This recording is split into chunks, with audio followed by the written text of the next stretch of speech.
Seberapa kaya negara Rwanda? Salah satu negara di Afrika Timur yang bekerja sama dengan tim-tim sepak bola dunia. Negara ini disebut juga sebagai Singapuranya benua Afrika. Inilah Rwanda, negara dengan ibu kota negara terbersih di Afrika.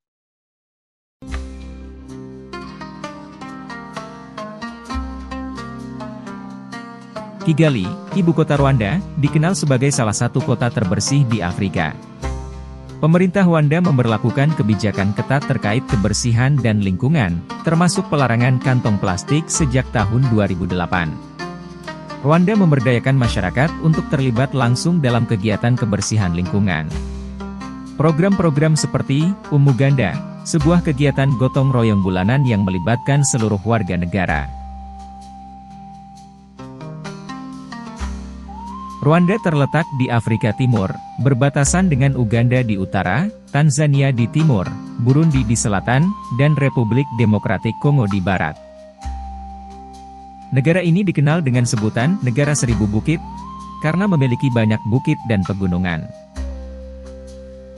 Pegunungan Virunga di barat laut adalah rumah bagi gorila gunung yang terkenal.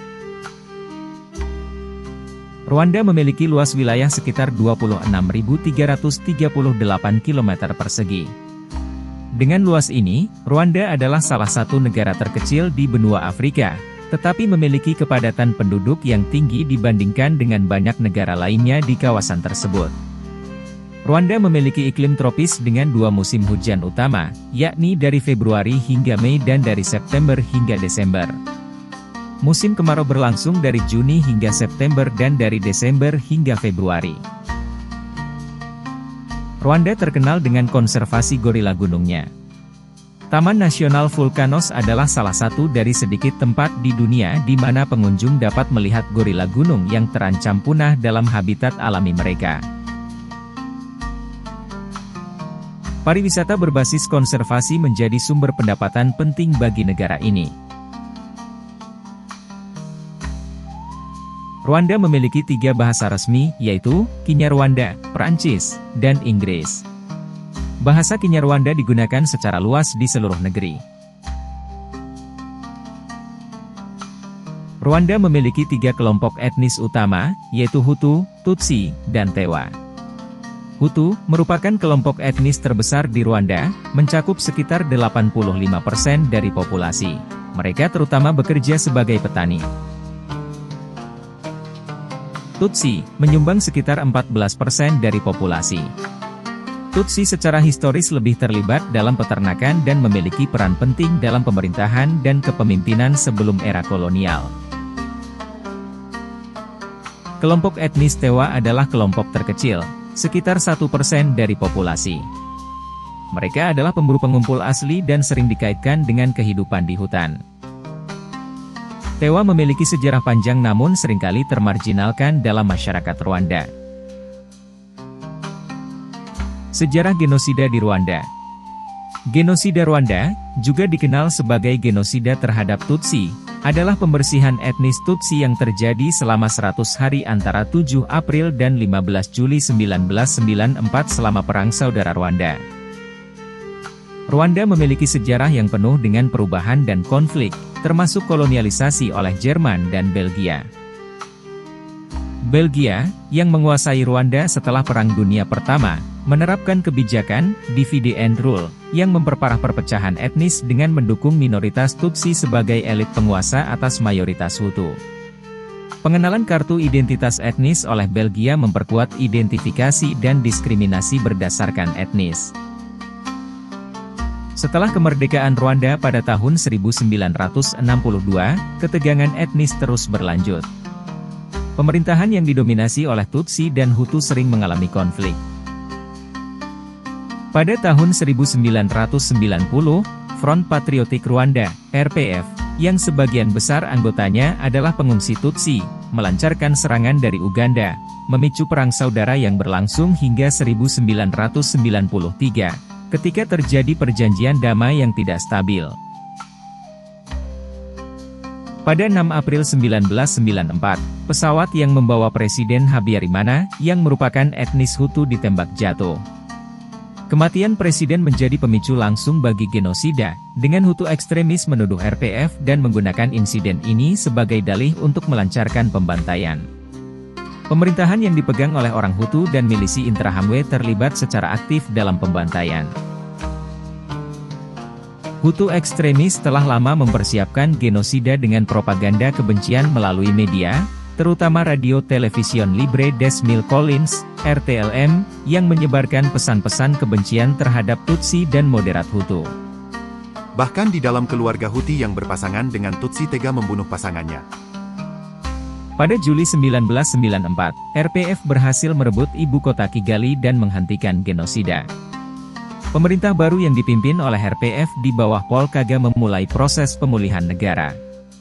Pemerintahan Rwanda telah mempromosikan narasi persatuan dan rekonsiliasi, dengan menghilangkan referensi etnis dari dokumen-dokumen resmi dan memfokuskan pada identitas nasional. Hari peringatan genosida diperingati setiap tahun pada tanggal 7 April, sebagai waktu untuk mengingat dan menghormati korban serta merenungkan pentingnya persatuan dan perdamaian. Paul Kagame adalah presiden Rwanda yang telah memimpin negara ini sejak tahun 2000. Di bawah kepemimpinannya, Rwanda telah mengalami pertumbuhan ekonomi yang signifikan, stabilitas politik, dan reformasi sosial.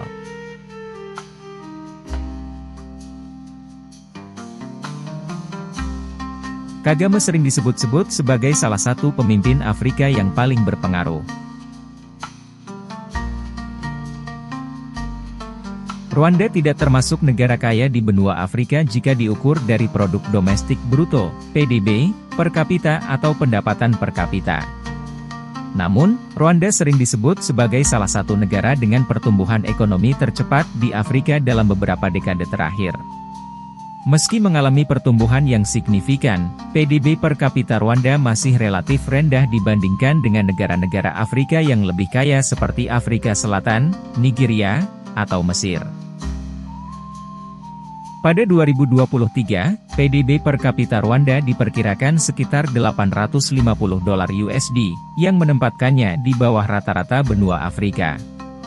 Sebagian besar penduduk Rwanda bekerja di sektor pertanian, yang menjadi tulang punggung ekonomi negara. Tanaman utama yang ditanam meliputi pisang, ubi jalar, teh, dan kopi. Pemerintah Rwanda telah membuat kemajuan signifikan dalam meningkatkan akses pendidikan dan layanan kesehatan. Tingkat melek huruf meningkat dan program imunisasi serta layanan kesehatan dasar telah diperluas. Rwanda adalah pemimpin global dalam hal kesetaraan gender, dengan lebih dari 60% kursi di parlemen ditempati oleh perempuan. Rwanda telah memanfaatkan teknologi drone untuk mengirimkan darah dan obat-obatan ke daerah-daerah terpencil. Ini menjadikan Rwanda sebagai salah satu pemimpin dalam inovasi teknologi di Afrika. Rwanda mengalami pertumbuhan ekonomi yang pesat sejak awal 2000-an, dengan tingkat pertumbuhan PDB yang seringkali melebihi 7% per tahun. Hal ini sebagian besar disebabkan oleh stabilitas politik, kebijakan ekonomi yang efektif, dan reformasi struktural. Program Visit Rwanda adalah inisiatif promosi pariwisata yang dicanangkan oleh pemerintah Rwanda untuk meningkatkan kesadaran global tentang daya tarik pariwisata negara tersebut dan mendorong lebih banyak kunjungan wisatawan internasional. Program ini bertujuan untuk memperkenalkan keindahan alam, budaya, dan kekayaan satwa liar Rwanda kepada dunia, serta mendukung pertumbuhan ekonomi melalui sektor pariwisata. Salah satu kerjasama paling terkenal adalah dengan klub sepak bola Inggris, Arsenal, di mana logo Visit Rwanda ditampilkan di lengan jersey tim. Pemerintah Rwanda berinvestasi dalam infrastruktur pariwisata dan pengembangan destinasi wisata untuk meningkatkan pengalaman wisatawan. Ini termasuk pengembangan taman nasional, peningkatan fasilitas akomodasi, dan perbaikan jaringan transportasi. Salah satu daya tarik utama Rwanda adalah trekking gorila gunung di Taman Nasional Vulkanos. Pengunjung dapat melihat gorila gunung dalam habitat alami mereka, yang merupakan pengalaman unik dan mendalam. Berikut adalah beberapa rekomendasi destinasi utama yang dapat Anda kunjungi di Rwanda. 1. Taman Nasional Vulkanos. Ada beberapa kegiatan alam yang bisa dilakukan seperti gorilla trekking. Trekking untuk melihat gorila gunung dalam habitat alami mereka adalah pengalaman yang luar biasa dan tak terlupakan. Pendakian Gunung Bisoke dan Karisimbi. Serta, kunjungan ke Pusat Penelitian Karisoke, tempat ini memberikan wawasan tentang penelitian dan konservasi gorila. 2. Taman Nasional Nyungwe. Anda bisa berjalan di jembatan gantung yang tinggi di atas kanopi hutan untuk melihat berbagai satwa liar. Melihat simpanse di alam liar, hingga bercengkrama dengan burung penghuni Taman Nasional Nyungwe.